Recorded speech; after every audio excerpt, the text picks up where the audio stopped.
Mario wanted his hair back. I wished I could forget my hair in high school.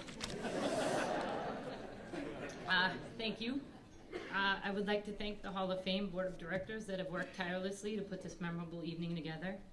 Congrats to all my fellow 2022 inductees. It's been a pleasure to get you to know most of you and your families tonight. Your love of your sport and the love of the people around you, it is truly an honor. To be honored here tonight is overwhelming. At moments, a little terrifying, especially in the last few weeks trying to put this speech together. My freshman year in college, I had to give a 10-minute presentation in a class. Between my dorm room and the classroom building, I stressed myself out so ridiculously. I developed laryngitis. Thank God my professor was a big Bentley women's basketball fan. She sent me home and took my notes as that grade. So I'm already exceeding expectations. My first experience with organized sports was karate with my uncle's good friend Tom Verasconi, who's here tonight. He's the brother-in-law of Kim being inducted.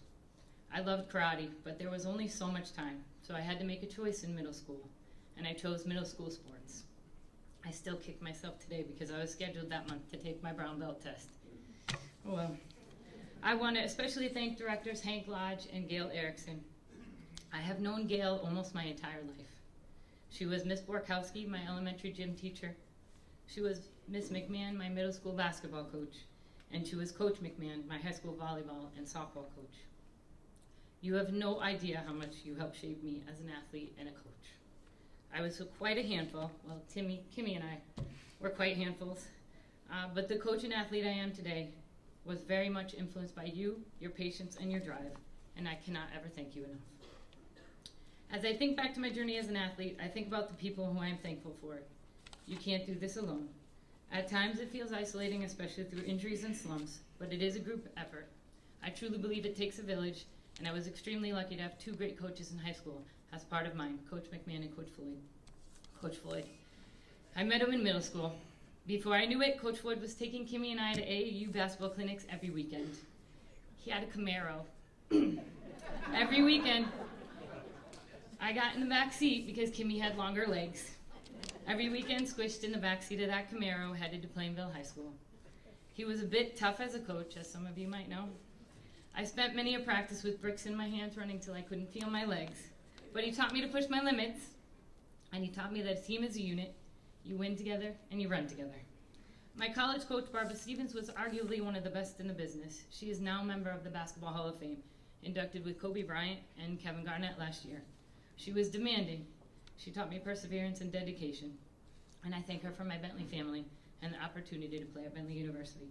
I want to thank my parents, who are front and center and will always be in all that I do.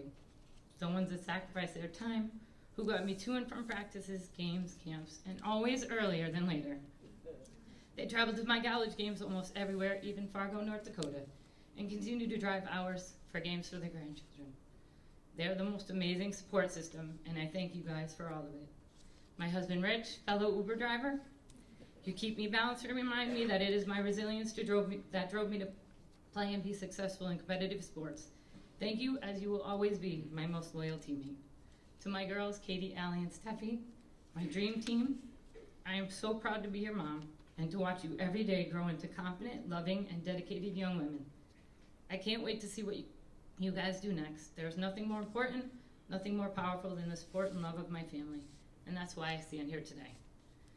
My 4-year journey at Bristol Eastern was nothing short of amazing. The coaches, the friends, the championship games, the accolades, even the mistakes were all very memorable. With all those memories, what I took off to Bentley University and into the Boston Public Schools where I teach today are the lessons I learned. First, around patience and the willingness to tolerate any setbacks. Second, the commitment to being the best I can be. Being a loyal teammate to my family, to my colleagues, and my students. And third, and certainly not least, being supportive and ensuring that I am always on the right side of words of encouragement. Life has come full circle from my teenage years, and this time of reflection wouldn't have been possible if I wasn't honored here tonight. Thank you.